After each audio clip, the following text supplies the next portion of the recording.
আমি আজ এখানে একটা নিরামিষ রান্না তৈরি করছি। কচু আলুর দম। প্রথমে কড়াই গরম করে নিয়ে ভালো করে এর মধ্যে দেব সর্ষের তেল।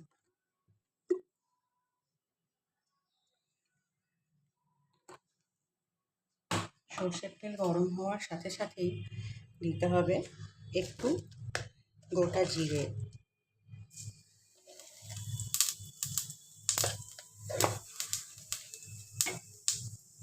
তারপর দেব গরম মশলা,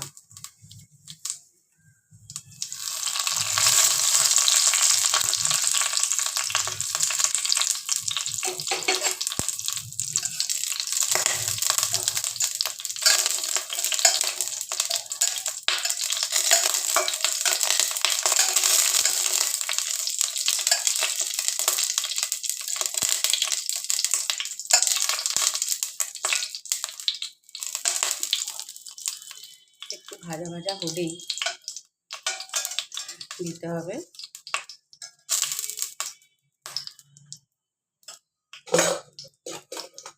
আদা। আমি এখানে গ্রেট করে দিচ্ছি, তো আদা পেস্ট করেও দিতে পারে।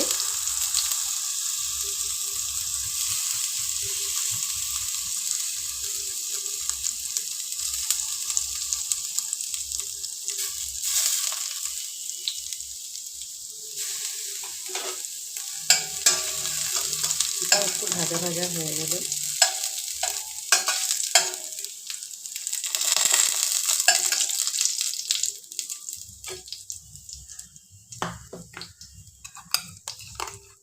আমি একটা গোটা টমেটো পেস্ট করে রেখেছি,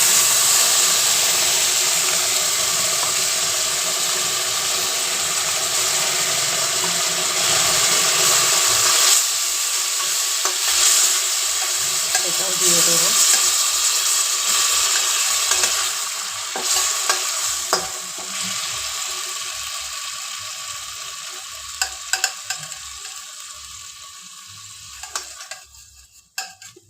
টমেটোর সাথে আমি একটা কাঁচা লঙ্কাও পেস্ট করেছি, এটা ভালোভাবে নাড়তে হবে।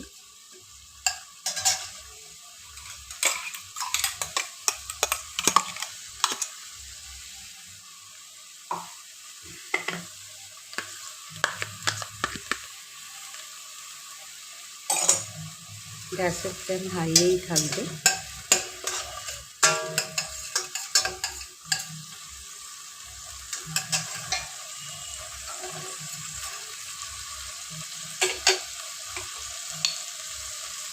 এটা নাড়াচাড়া করতে করতে আমি এর মধ্যে দিয়ে দেবো হলুদ গুঁড়ো,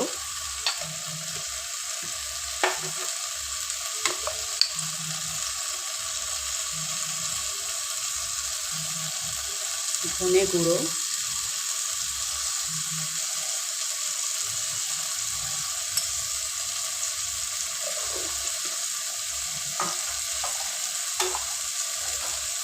আর দেবো জিরে গুঁড়ো। জিরেটা একটু বেশি দিয়েছি।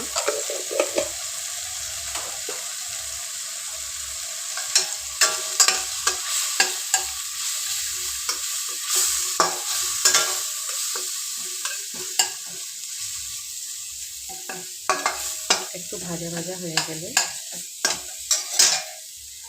এর মধ্যে অ্যাড করে দেবো জল।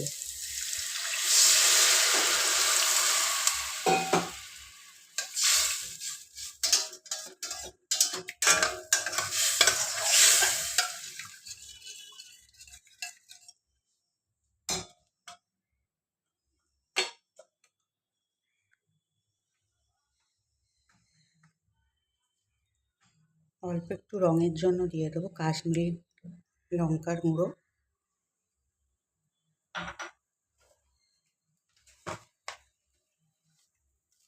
দিয়ে দেবো স্বাদ মতো নুন,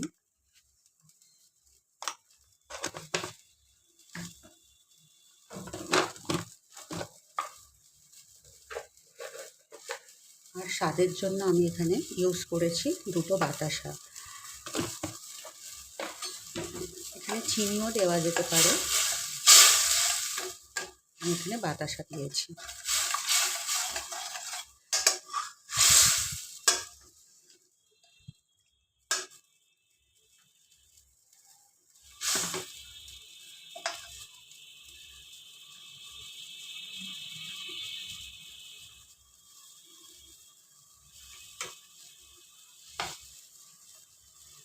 আমি এখানে আলু আর কচুটা আলাদাভাবে আগে সেদ্ধ করে নিয়েছি।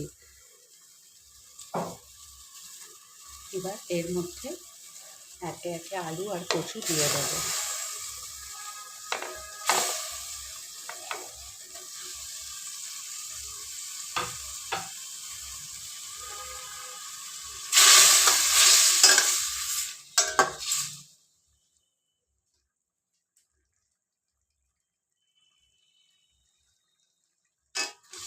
ফ্লেমটা আমার হাইয়েই আছে।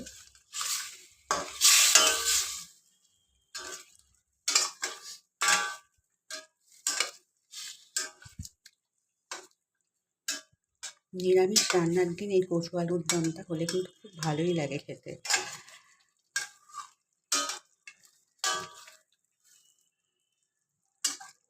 এটা বেশি গ্রেভি থাকে না, একটু গায়ে লাগাই হয় গ্রেভিগুলো।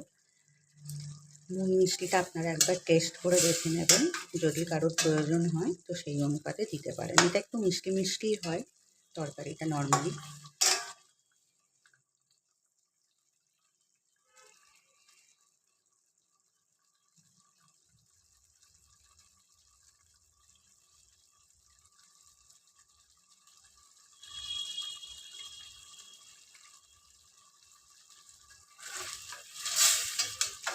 ব্যাস হয়ে গেল, সহজে এবং তাড়াতাড়ি হয়ে যায় এই রান্নাটা। শুধু আলু আর কচুটা আগে থেকে একটু সেদ্ধ করে রাখতে হয়।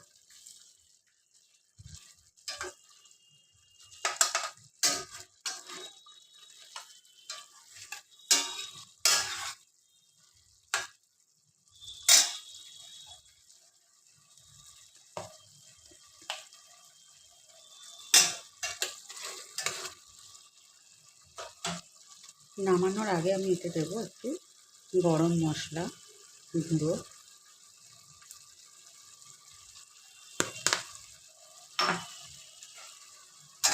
সব ভালোভাবে মিশিয়ে নেব।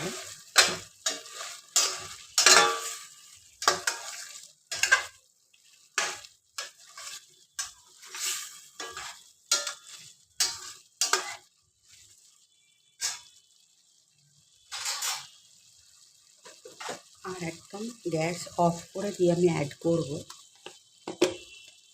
একটু ঘি। নিরামিষ রান্নায় ঘি আর গরম মশলা শেষে অবশ্যই দিতে হয়, তাহলে টেস্টটাই পুরো পাল্টে যাবে। যে কোনো নিরামিষের দিন অবশ্যই এরকম একটা রান্না ট্রাই করবেন এবং করে কিন্তু আমাকে জানাবেন কমেন্ট করে কেমন হয়েছে আপনাদের। বাই।